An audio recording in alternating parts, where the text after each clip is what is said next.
નમસ્કાર, ગ્લોબલ એક્સપ્રેસમાં તમારું સ્વાગત છે. હું આપની સાથે ચેતન. આજના અમેરિકાના તારીખ 20 જુલાઈ 2026ના મુખ્ય સમાચારોની વાત કરીએ તો અમેરિકામાં ભારતીયો સામે વધતી નફરત અને ઓનલાઈન ધમકીઓ પાછળ કયા અજાણ્યા સંગઠનો સક્રિય થયા છે. હવે માત્ર સોશિયલ મીડિયાનો વિરોધ પૂરતો નથી. IAAC ની આ 4 નવી ગુપ્ત અને કાયમી પહેલથી કોનો પર્દાફાશ થશે? જાણો શું છે આખી યોજના. આ પછીના સમાચારોની આગળ વાત કરીએ તો ઘરમાં થયેલી એક સામાન્ય બોલાચાલી અને દિવાલ સાથે વાગેલું એક ધક્કાનું નિશાન. પાડોશીએ પોલીસને 911 પર શું માહિતી એવી આપી કે પતિની ધરપકડ થઈ ગઈ? શું આ એક ક્ષણની ભૂલથી વિઝા અને ગ્રીન કાર્ડ હંમેશા માટે છીનવાઈ જશે? આ પછીના આગળના સમાચારોની આપણે વાત કરીએ તો 15 વર્ષની મહેનત, લાખો ડોલરનો બિઝનેસ અને અમેરિકન નાગરિક બાળકો છતાં ઘરની બહાર નીકળતા જ કયો અદ્રશ્ય ડર ગુજરાતીઓને અમેરિકામાં સતાવી રહ્યો છે? ભાગીદારોની ધોકાધડી અને ડિપોર્ટેશનના ખતરા વચ્ચે કયા મોટા રહસ્યોનો ખુલાસો થયો તેમની વિગતે ચર્ચા કરીશું. આ બધા જ સમાચારોની આપણે ચર્ચા કરીએ. આપ જોતા રહો global express.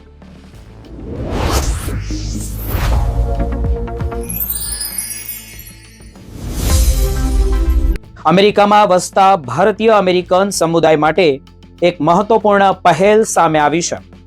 Indian American એડવોકેસી council એટલે કે IAAC દ્વારા ભારતીયો અને ભારતીય અમેરિકનો સામે થતી નફરત, ભેદભાવ અને ખોટી માહિતી સામે સંગઠિત રીતે કામ કરવા માટે અનેક નવી પહેલોની જાહેરાત કરવામાં આવી છે. IAAC ના સ્થાપક Siddharth social media platform X પર એક પોસ્ટ અને 2 પાનાનું સત્તાવાર નિવેદન જાહેર કરીને જણાવ્યું છે કે હવે માત્ર કોઈ એક ઘટના પછી થોડા દિવસો સુધી સોશિયલ મીડિયા પર આક્રોશ વ્યક્ત કરવો પૂરતો નથી રહ્યો. તેના બદલે ભારતીય અમેરિકનોને લાંબા ગાળે મદદરૂપ બને એવું એક મજબૂત અને કાયમી સપોર્ટ સિસ્ટમ ઊભું કરવાની જરૂર છે. સંસ્થાના જણાવ્યા મુજબ છેલ્લા કેટલાક વર્ષોમાં ભારતીય મૂળના લોકો સામે ભેદભાવ, ઓનલાઈન હેરાનગતિ, ધમકીઓ અને ખોટી રજૂઆતોના અનેક બનાવો સામે આવ્યા છે. પરંતુ આવા ઘણા કેસો સમય જતા લોકોના ધ્યાન બહાર થઈ જાય છે અથવા તો યોગ્ય રીતે નોંધાતા નથી. આ જ કારણસર IAAC હવે આવા બાબતોનું વ્યવસ્થિત રીતે દસ્તાવેજીકરણ કરવા માટે ભાર મૂકી રહી છે. સંસ્થાએ જણાવ્યું છે કે ભારતીય અમેરિકન સમુદાય સામે થતા હેટ, ઇન્ડિયન્સ અને ઉત્પીડન, ભેદભાવ, ધમકીઓ અને ખોટી માહિતીના કેસોનો રેકોર્ડ તૈયાર કરવામાં આવશે. સાથે જ સમુદાય માટે ઉપયોગી જાહેર સંસાધનો હોય તે ઉપલબ્ધ કરાવવામાં આવશે. જરૂરી સમયે પબ્લિક એલર્ટ્સ બહાર પાડવામાં આવશે અને સોશિયલ મીડિયા પર ફેલાતી ગેરમાર્ગ દોરતી માહિતીને તથ્યોના આધારે પકડવાનો પણ પ્રયાસ કરવામાં આવશે. IAAC નું એવું કહેવું છે કે એવા ઘણા બનાવો હોય છે જે મોટા મીડિયા સુધી પહોંચતા નથી. હવે આવા ઓછા જાણીતા કેસોને પણ યોગ્ય રીતે પ્રકાશમાં લાવવાનો પ્રયાસ કરવામાં આવશે જેથી પીડિતોને અવાજ મળી શકે અને સમસ્યાની ગંભીરતા સામે આવી શકે. IAACએ સ્પષ્ટ કહ્યું છે કે તેઓ માત્ર માહિતી એકત્રિત કરવાનું કામ નહીં કરે પરંતુ જરૂરિયાતમંદ લોકોને વ્યવહારુ સહાય પણ પહોંચાડશે. જો કોઈ ભારતીય અમેરિકન ભેદભાવ અથવા તો હેટ ક્રાઇમનો ભોગ બને તો તેને વકીલો, કાનૂની સહાયતા જૂથો અને છૂટાયેલા પ્રતિનિધિઓ, કાયદા અમલીકરણ એજન્સીઓ, પત્રકારો અને સંબંધિત સરકારી સંસ્થાઓ સાથે જોડવામાં મદદ કરવામાં પણ આવશે. ઉપરાંત પીડિતો માટે શરૂ કરવામાં આવેલા જે ફંડ રેઝર્સની યોગ્ય ચકાસણી કર્યા બાદ જ તેને સમર્થન આપવામાં આવશે જેથી લોકોની મદદ યોગ્ય જગ્યાએ પહોંચી શકે. સંસ્થાએ પીડિતોની ગોપનીયતા અંગે પણ મહત્વપૂર્ણ સ્પષ્ટતા કરી છે.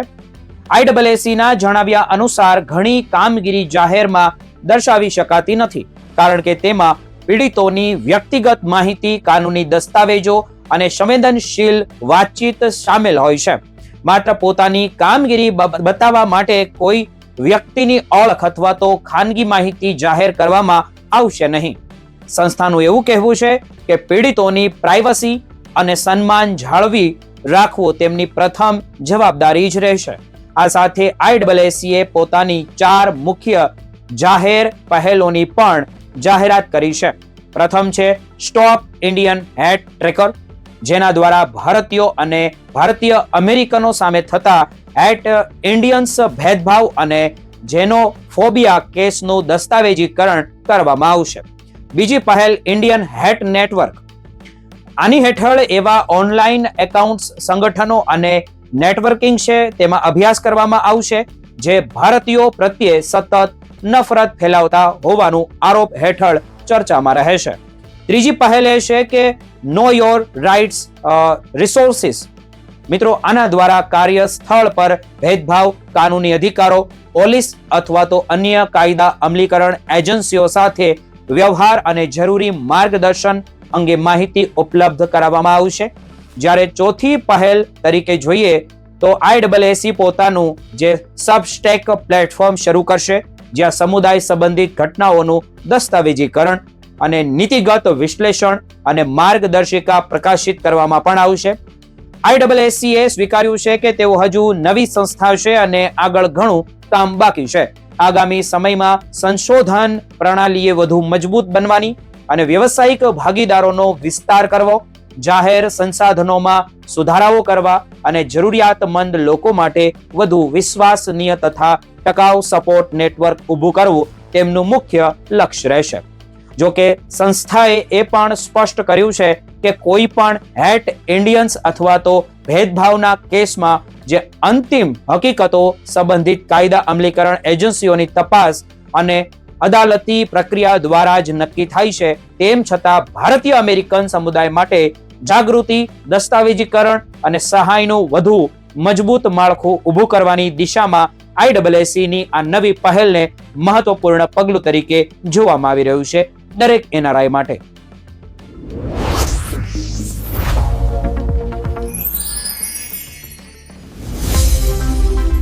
અમેરિકામાં રહેતા ભારતીય માટે એક ચેતવણીરૂપ ઘટના સામે આવી છે. ખાસ કરીને પતિ પત્ની વચ્ચે થતા ઘરેલું ઝઘડા અમેરિકામાં કેટલા ગંભીર કાનૂની પરિણામો સામે લાવી શકે છે તે દર્શાવતો એક કિસ્સો ટેક્સાસમાંથી સામે આવ્યો છે.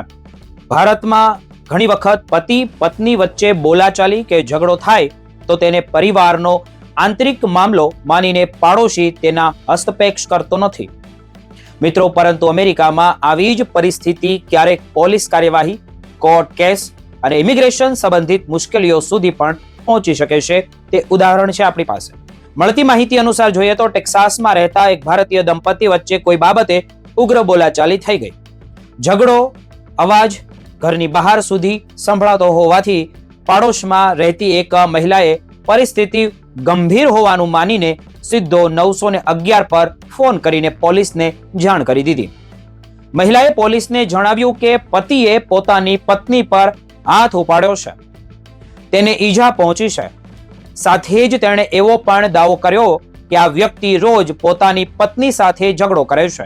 911 પર કોલ મળતા જ સ્થાનિક પોલીસ ઘટના સ્થળે પહોંચી અને બંને પક્ષ સાથે વાતચીત શરૂ કરી. માહિતી મુજબ જોઈએ તો પોલીસે પૂછપરછ દરમિયાન પત્નીએ સ્વીકાર્યો કે બોલાચાલી દરમિયાન પતિએ તેને ધક્કો માર્યો હતો, જેમના કારણે તે દિવાલ સાથે અથડાઈ ગઈ હતી અને તેને સામાન્ય ઈજા પણ થઈ હતી.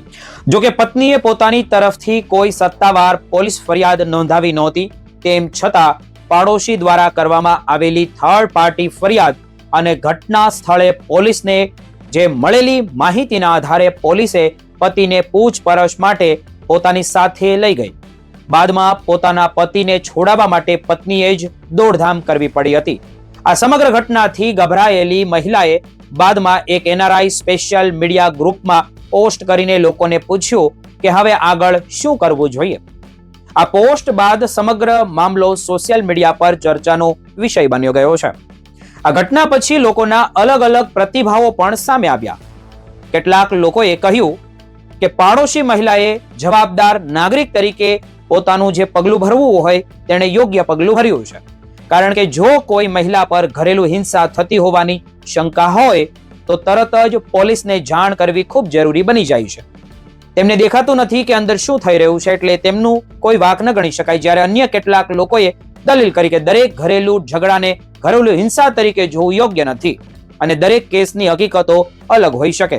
કાનૂની નિષ્ણાંતોનું એવું કહેવું છે કે અમેરિકામાં ઘરેલુ હિંસાના કેસોને ખૂબ ગંભીરતાથી લેવામાં આવે છે અને પોલીસની કાર્યવાહી રાજ્યના કાયદા અને ઉપલબ્ધ પુરાવા અને ઘટનાની પરિસ્થિતિ પર આધાર રાખે છે.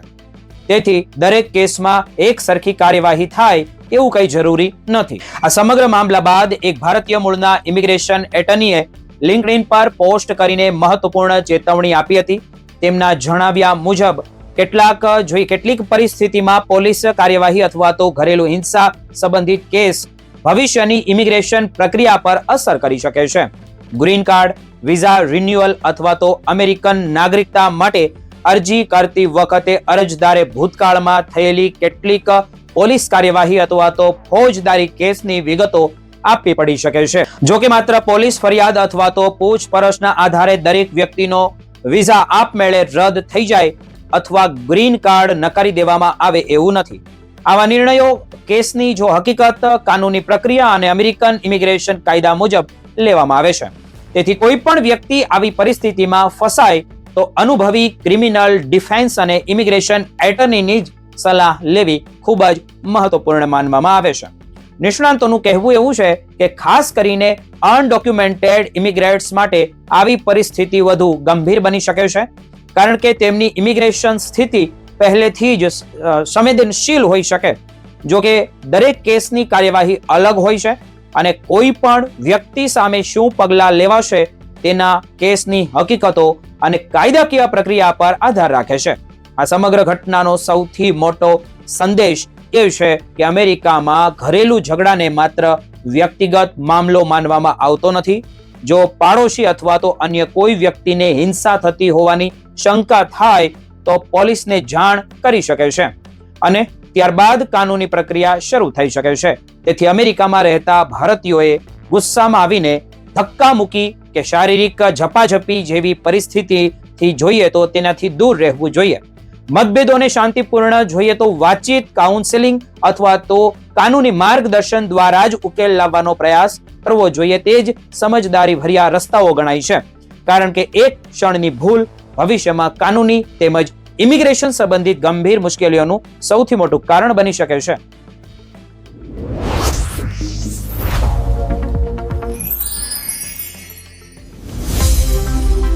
અમેરિકામાં વસતા હજારો ગુજરાતીઓ માટે હાલનો સમય માત્ર બિઝનેસ અને કમાણીનો નથી રહ્યો, પરંતુ ભવિષ્યને લઈને વધતી ચિંતાઓ પણ છે.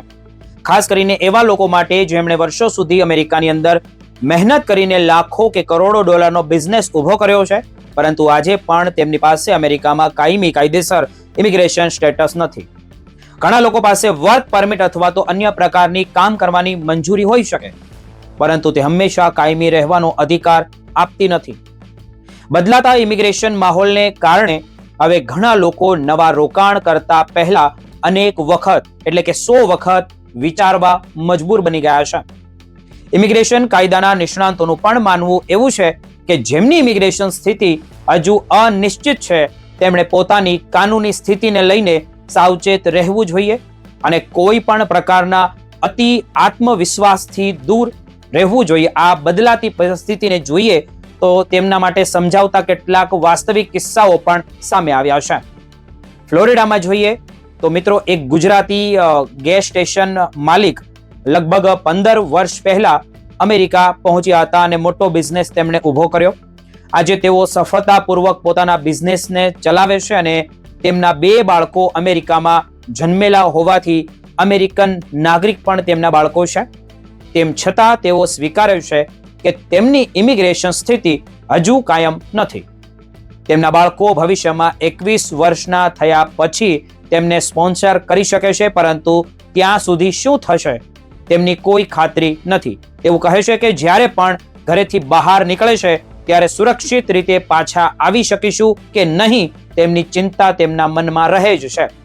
આ અનિશ્ચિતતાને કારણે લાખો ડોલરની મૂડી હોવા છતાં તેઓ નવા બિઝનેસમાં મોટું રોકાણ કરવાનું ટાળી રહ્યા છે. જ્યોર્જિયામાં રહેતા આશરે 40 વર્ષીય ગુજરાતી વેપારીનો અનુભવ પણ આવો જ રહ્યો છે. તેઓ 3 સ્ટોર ચલાવે છે અને સારી આવક મેળવે છે. તેમનો યુ વિઝા સંબંધિત જોઈએ તો કેસ હજુ પેન્ડિંગ છે.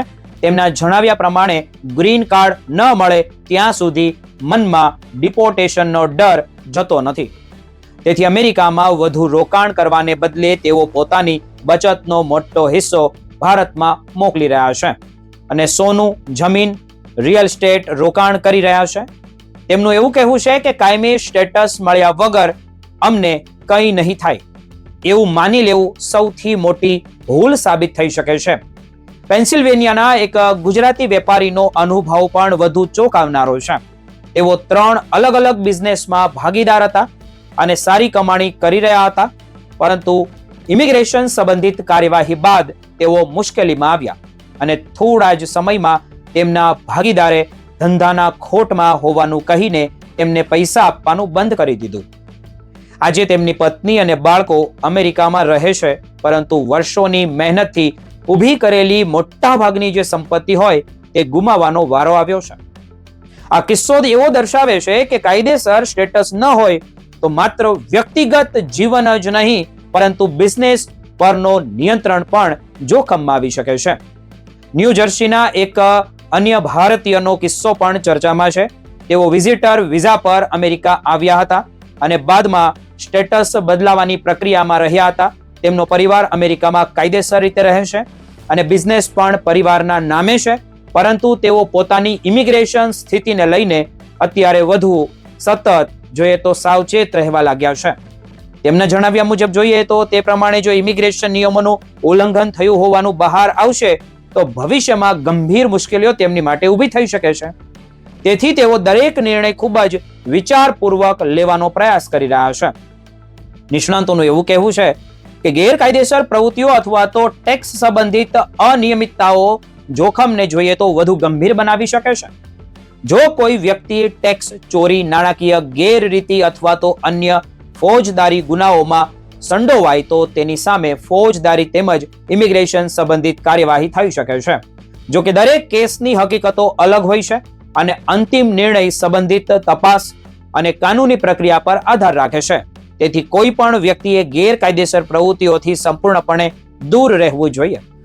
બીજી તરફ નવા અમેરિકા પહોંચતા લોકો સાથે છેતરપિંડીના બનાવો પણ સૌથી વધારે ચિંતાજનક હોવાનું કહેવાઈ રહ્યું છે. કેટલાક કિસ્સાઓમાં નવા આવેલા અનડોક્યુમેન્ટેડ લોકોને વર્કિંગ પાર્ટનર બનાવવાના નામે વર્ષો સુધી સખત મહેનત કરાવવામાં આવે છે, પરંતુ નફો વહેંચવાનો સમય આવે ત્યારે અલગ અલગ ખર્ચ બતાવીને તેમને યોગ્ય હિસ્સો આપવામાં આવતો જ નથી. ઘણા લોકો પોતાની ઇમિગ્રેશન સ્થિતિને કારણે કાયદાકીય કાર્યવાહી કરતા પણ અચકાય છે, જેમના કારણે તેઓ વર્ષોની કમાણી ગુમાવી બેસે છે. આ તમામ કિસ્સાઓમાંથી એક મહત્વપૂર્ણ સંદેશ સામે આવે છે. દરેક અનડોક્યુમેન્ટેડ વ્યક્તિ સામે કાર્યવાહી થશે એવું માનવું યોગ્ય નથી, પરંતુ એમનું કશું જ એવું ન થાય એવો અતિ આત્મવિશ્વાસ પણ જોખમી બની શકે છે કે કંઈ જ નહીં થાય મારી સાથે તો તમે ખોટા છો. જો કોઈ વ્યક્તિની ઇમિગ્રેશન સ્થિતિ હજુ અનિશ્ચિત હોય તો તેને પોતાની કાનૂની વિકલ્પો તમારે સમજવા અને તમામ વ્યવહારો કાયદેસર રાખવા, અનુભવી ઇમિગ્રેશન એટર્નીની સલાહ લેવી અને ભવિષ્ય માટે વૈકલ્પિક રૂપ એટલે કે આયોજન તૈયાર કરવું ખૂબ જરૂરી છે.